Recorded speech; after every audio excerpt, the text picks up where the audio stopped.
From last year, sales has gone up by 8.5%. The average price has come down by 4.7%.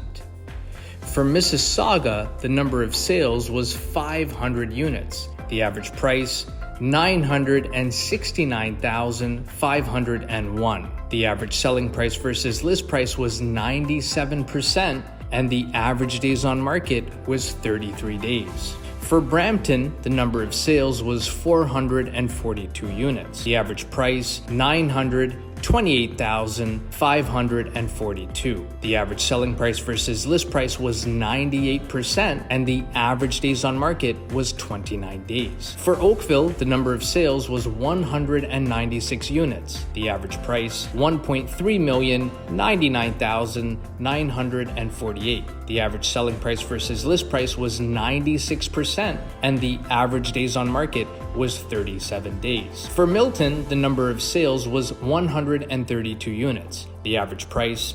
$1,036,162. The average selling price versus list price was 98%, and the average days on market was 33 days.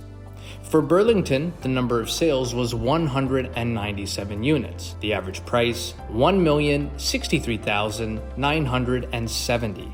The average selling price versus list price was 97%, and the average days on market was 37 days. For your free detailed monthly market report, please message us here, and we'll be sure to get this sent off to you at no cost or obligation. If you're planning to make a move in the next 3 to 6 months, give us a call, 905-334-5883. Thanks for watching, and until next time, take care.